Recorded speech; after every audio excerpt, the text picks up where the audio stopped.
Joshua chapter 10.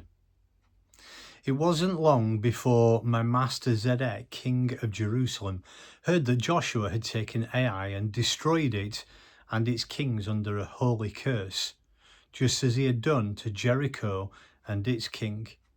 He also learned that the people of Gibeon had come to terms with Israel and were living as neighbours. He and his people were alarmed. Gibeon was a big city, as big as any, with a king, and bigger than Ai, and all its men were seasoned fighters. Adoni-Zedek, king of Jerusalem, sent word to Hoham, king of Hebron, Piram, king of Jarmuth, Japhia, king of Lachish, and Debir, king of Eglon. Come and help me. Let's attack Gibeon. They've joined up with Joshua and the people of Israel. So the 5 Amorite kings, western kings, the king of Jerusalem, the king of Hebron, the king of Jarmuth, the king of Lachish, and the king of Eglon combined their armies and set out to attack Gibeon. The men of Gibeon sent word to Joshua, camped at Gilgal, "Don't let us down now. Come up here quickly. Save us. Help us. All the Amorite kings who live up in the hills have ganged up on us." So Joshua sent out from Gilgal his whole army with him. All those tough soldiers, God told him, "Don't give them a second thought. I've put them under your thumb. Not one of them will stand up to you." Joshua marched all night from Gilgal and took them by total surprise. God threw them into total confusion before Israel. A major victory at Gibeon. Israel chased them along the ridge of Beth Horon and fought them all the way back down to Azekah and Makkedah. As they ran from the people of Israel down from Beth Horon ridge all the way to Azekah, God pitched huge stones on them out of the sky, and many died. More died from the hailstones than from the people of Israel killed with the sword. The day God gave the Amorites up to Israel, Joshua spoke to God with all Israel listening. "Stop, sun, over Gibeon. Halt, moon, over Aijalon Valley." And sun stopped. Moon stood still until he defeated his enemies. You can find this written in the Book of Jashar. The sun stopped in its tracks in mid-sky, just sat there all day. There's never been a day like it before or since. God took orders from a human voice. Truly, God fought for Israel. Then Joshua returned, all Israel with him, to the camp at Gilgal. Meanwhile, the 5 kings had hidden in the cave at Makkedah. Joshua was told, the 5 kings had been found hidden in a cave at Makkedah.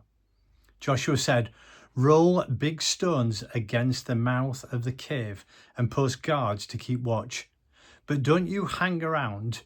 Go after your enemies. Cut off their retreat. Don't let them back into their cities. God has given them to you." Joshua and the people of Israel then finished them off. Total devastation. Only a few got away to the fortified towns. The whole army then returned intact to the camp and to Joshua at Makkedah. There was no criticism that day from the people of Israel.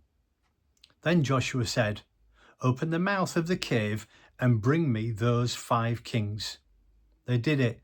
They brought him the 5 kings from the cave, the king of Jerusalem, the king of Hebron, the king of Jarmuth, the king of Lachish, and the king of Eglon. When they had them all there in front of Joshua, he called up the army and told the field commander who had been with him, "Come here, put your feet on the necks of these kings." They stepped up and put their feet on their necks. Joshua told them, "Don't hold back, don't be timid. Be strong, be confident. This is what God will do to all your enemies when you fight them." Then Joshua struck and killed the kings. He hung them on 5 trees, where they remained until evening. At sunset Joshua gave the command. They took them down from the trees and threw them into the cave where they had hidden. They put a large stone at the mouth of the cave. The kings are still in there. That same day Joshua captured Makkedah, a massacre that included the king. He carried out the holy curse. No survivors. Makkedah's king got the same treatment as Jericho's king. Joshua, all Israel with him, moved on from Makkedah to Libnah and fought against Libnah. God gave Libnah to Israel. They captured city and king and massacred the lot. No survivors. Libnah's king got the same treatment as Jericho's king. Joshua, all Israel with him, moved on from Libnah to Lachish. He set up camp nearby and attacked. God gave Lachish to Israel. Israel took it in 2 days and killed everyone. He carried out the holy curse, the same as with Libnah.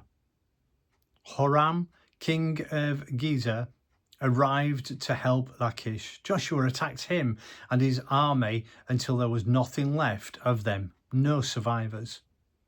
Joshua, all Israel with him, moved on from Lachish to Eglon. They set up camp and attacked. They captured it and killed everyone, carrying out the holy curse, the same as they had done with Lachish. Joshua, all Israel with him, went up from Eglon to Hebron. He attacked and captured it. They killed everyone, including its king, its villagers and their people. No survivors, the same as with Eglon. They carried out the holy curse on city and people. Then Joshua, all Israel with him, turned towards Debir and attacked it. He captured it, its king and its villagers. They killed everyone. They put everyone and everything under a holy curse. No survivors.